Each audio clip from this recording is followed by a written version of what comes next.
Breakups are tough, even when you know they're for the best. I've been trying to keep myself together after splitting up with my boyfriend of 2.5 years. I don't really want to get into it.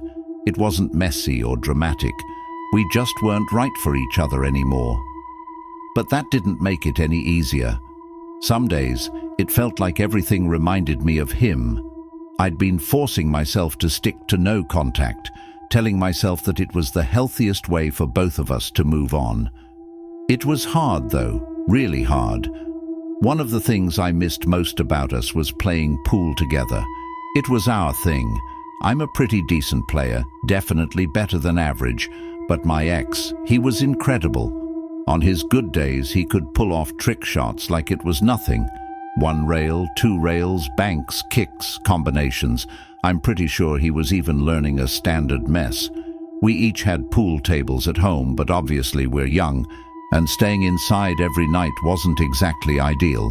When we did go out, we always made sure that wherever we were going, usually a bar, had some pool tables. We hated crowded bars with long waits for tables and screaming patrons, though. So the places we went were quieter, usually attracting an older crowd. Dive bars with old, scuffed tables and sticky floors were our sweet spot.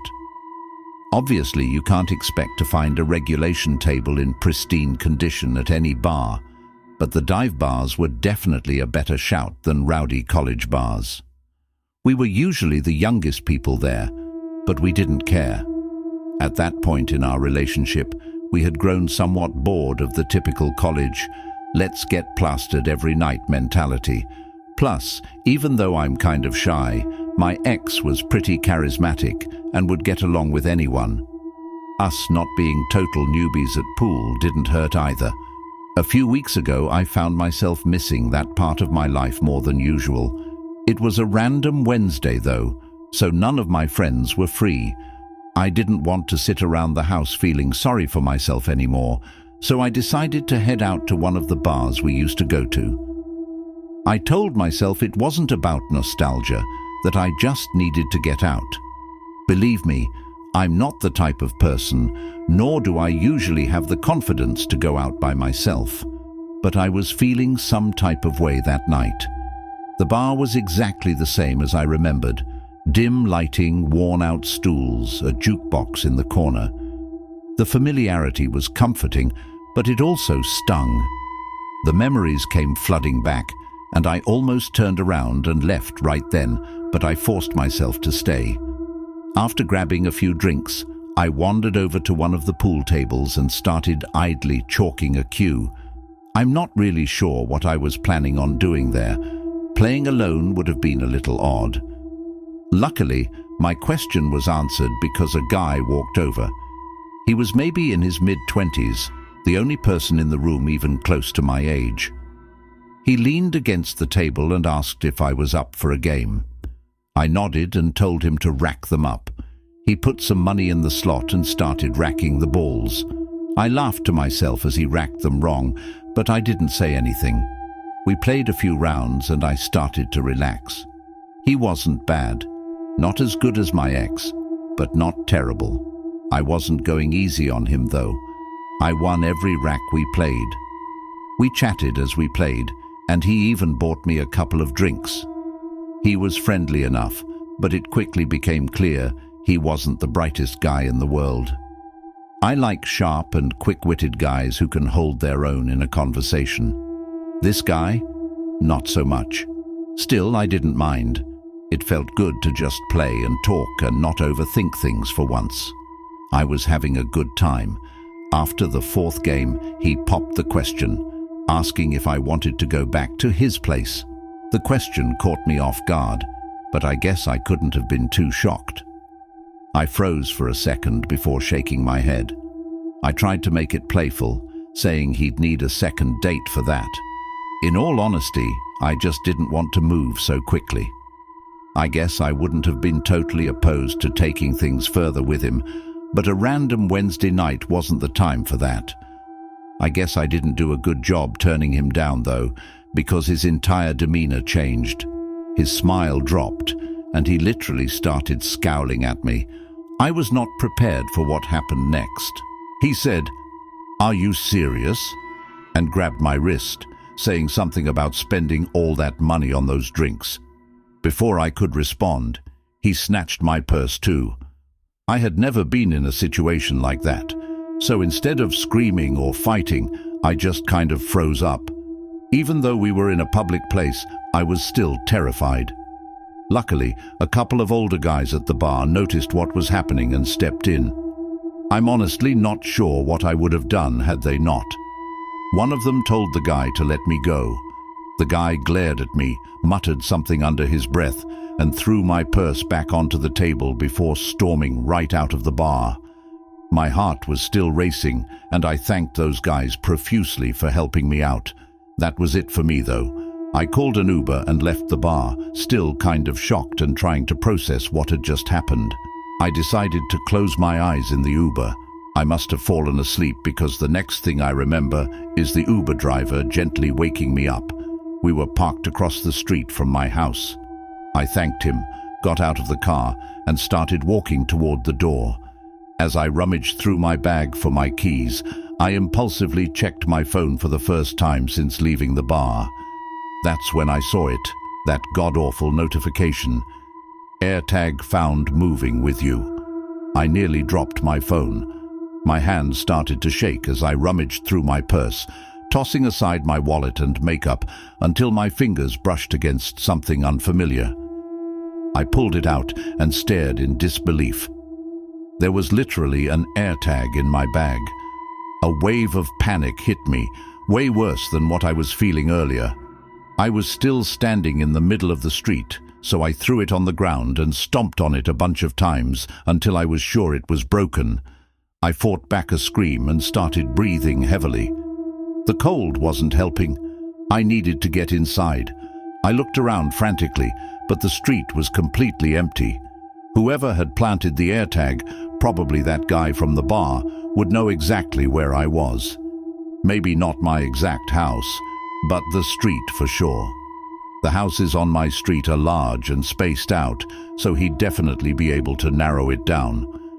I grabbed my purse and sprinted to the back door, fumbling with the lock before finally getting inside.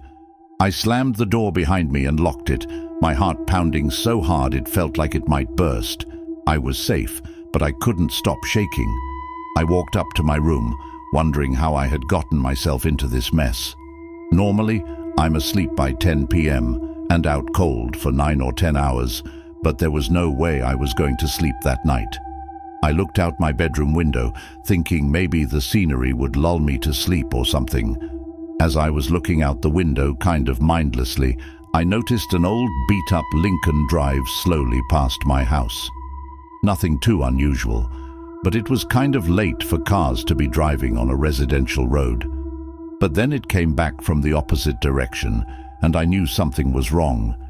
It passed even slower the second time, like the driver was scanning the houses.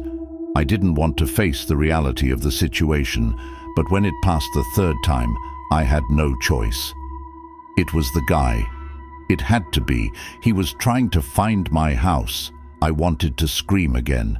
The next time the car passed, the driver's side window was rolled halfway down.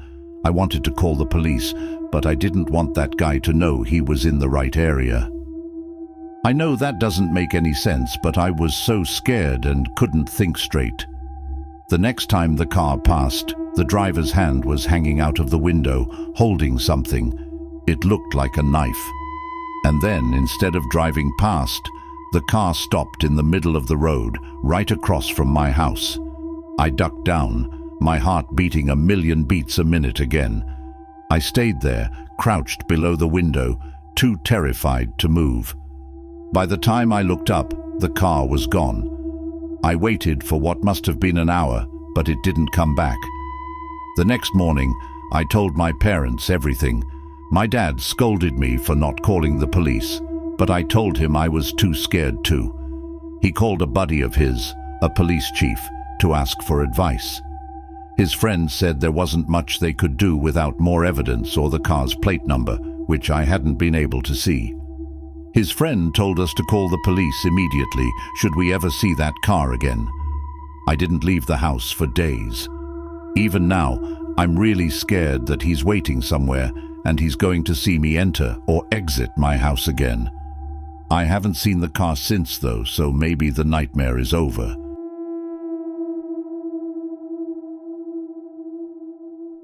I don't have the most exciting life, but it's comfortable. I'm 40, single, and have no kids. Some people might find that depressing, but honestly, I don't mind. I've got a steady job, a decent house, and no one to answer to but myself. I work as a bartender at a high-end luxury rooftop in a neighboring town, catering to the kind of clientele who think regular bars are beneath them. I don't live anywhere near that level of luxury myself. My place is in a pretty middle-of-the-pack neighborhood about 20 minutes away, but working there has its perks. The tips are amazing. People in that area aren't shy about throwing money around, and the rotating crowd keeps things interesting. Since the bar is upscale, we don't have the typical regulars you find in a dive. I like that. I never quite liked how close some customers would get with me or any other bartender for that matter. Maybe that's just me though. I like to keep to myself. I should probably mention that my name's Kevin. That'll be important later. It was a Friday night, our busiest night. The place was packed as usual, with groups of friends clinking glasses, couples on date nights, and a few folks who probably wandered in just to feel important. I always like playing a mental game with my patrons.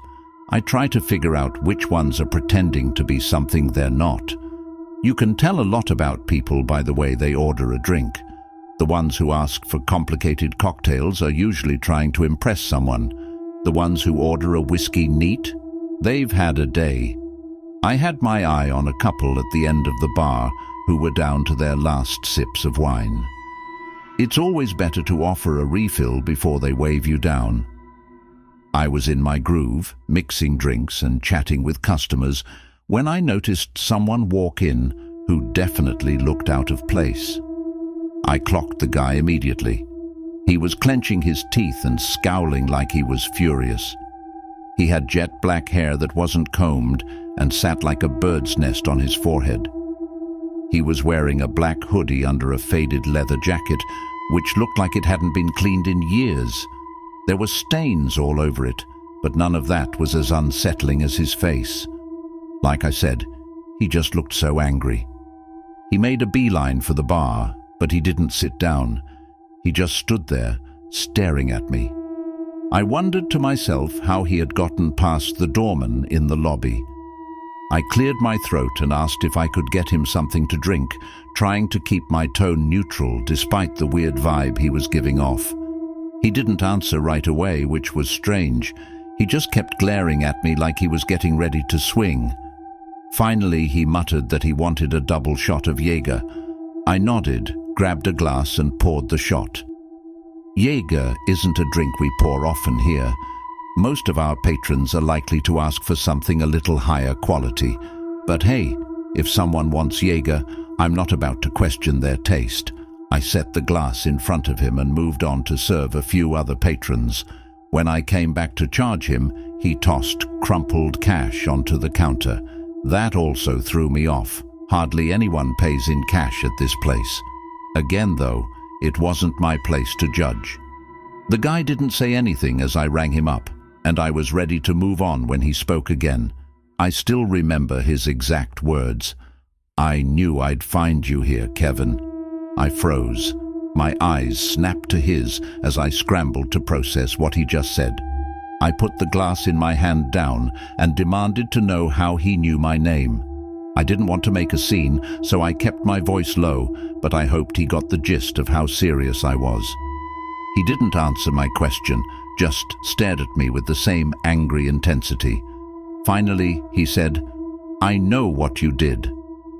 Before I could ask him what he meant, he turned and walked towards the elevators. I wanted to yell something or chase after him, but I decided against it. I was on the clock. I couldn't just neglect my job. Instead, I just stood there for a moment, completely thrown off. I was honestly confused out of my mind. I didn't recognize him in the slightest. I couldn't think of anything I had done that would warrant such a cryptic statement. I'm no saint, but I don't go around making enemies. It put me in a sour mood for the rest of the night. When my shift finally ended, I drove home, but I couldn't stop thinking about what had happened earlier. I racked my brain for literally any explanation that made sense, but couldn't think of any. By the time I ended up going to bed, I was still relatively unsettled by the whole thing. Sometime in the middle of the night, I woke up randomly. I wasn't really sure what woke me up, as I didn't have to go to the bathroom, and I'm usually the type of person to sleep through the night. I didn't hear or see anything, but something felt off. Without moving, I kept my eyes open, waiting for them to adjust to the darkness. After about a minute, I saw something that gave me an adrenaline rush of fear. There was a dark mass in the corner of my room, next to the door. It was just standing there, but I was 100% sure it was something that didn't belong in my room. I felt my heart start to race, but I forced myself to stay still, pretending to still be asleep. Someone was in my room. I repeated that thought to myself like 6 times before truly processing it. I knew I had to do something. I counted silently to 3, and in one quick motion I sprung out of bed, screaming like a crazy person. I was prepared for a fight, but the figure didn't come toward me. Instead, he bolted for the door. As he moved, I heard something clatter to the floor. I chased after him through my house, but by the time I reached the front door, it was wide open, and whoever had been in my room was gone. I wanted to run out into the yard to look for him, but I was worried that I'd be walking directly into a trap. Instead, I made what I still think is the smart decision and slammed the door shut and locked it. I thought back to the clatter I had heard earlier in my room. I walked back to my bedroom, turned on the light, and froze. In the corner of the room, there was a knife just lying there on the floor. It was one of mine, taken from the kitchen. I felt sick. Whoever I had just chased was planning to hurt me, possibly kill me. I called the police right after that, and they quickly arrived and searched both my house and my yard, but found nothing. I gave a description of the man from the bar, and the police got the video footage from my bar, but they haven't been able to find him yet. I haven't heard anything. The thing that freaks me out the most is that I know for a fact I had locked all my doors that night. I lock them every night. During their search, though, the police were never able to figure out how that man entered my house. None of the windows were broken or unlocked, and there was no sign of forced entry. To this day, I still have no idea how he got inside. I haven't seen him since, but I would be lying if I said I don't think about this encounter often.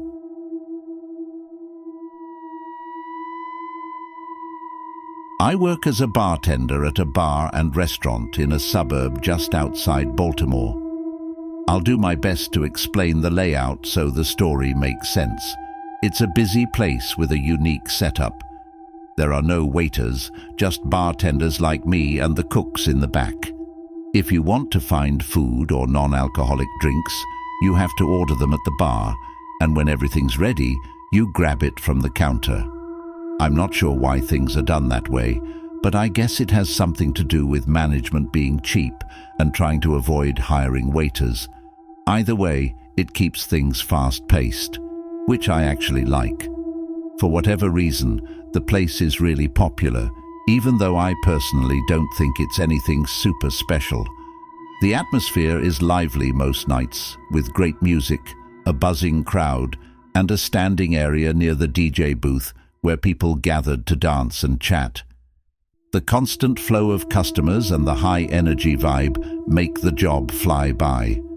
I love meeting and talking to new people, so the gig is perfect for me.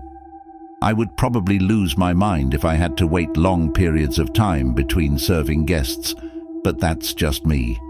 I bet some people are the opposite. That particular night started off like any other. It was a weekend, so things were going to be super busy. I was ready. After a certain time, the bar started filling up with people. It looked like more of a younger college crowd that night, which meant more dancing, more spilling, and a rowdier environment in general. Oh yeah, and worse tips, which kind of sucked for me. This one group of kids just kept on ordering round after round of tequila shots faster than I could line up the salt and limes. It's always chaos when they take over the bar. One of them was so plastered, he was saying the same pickup line to me like 3 times. I was running around doing my thing when I noticed an elderly couple walk in and sit down at the booth in the corner of the restaurant. At first glance, there was nothing strange about them. I just thought it was interesting that 2 people that age would want to come into a rowdy place like this. I didn't have too much time to think about it though, so I went back to work. Fast forward maybe 30 minutes to an hour, I was halfway through pouring a line of gin and tonics when I noticed the couple again. My hands kept working, muscle memory taking over, but my brain was stuck on them for some reason. That's when it hit me. They were just sitting there motionlessly. They hadn't ordered anything either, no food, and definitely not any drinks. I would have remembered. I looked a little closer and realized that they weren't even looking at each other. They were both fixated on the wall next to them. From what I could tell, it didn't look like they were talking either. It was the strangest thing. I was beyond curious, but the bar was slammed, and I had too much to do to spend time wandering about it.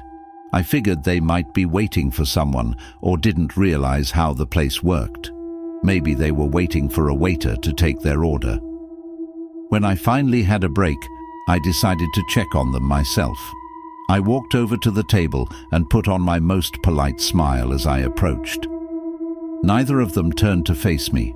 They were both still staring at the wall like statues. I cleared my throat and asked them if they wanted anything to eat or drink. The woman didn't even flinch. She kept staring at the wall like I hadn't spoken at all. The man turned his head slowly, like he was moving in slow motion. When his face came into view, I felt a chill run through me.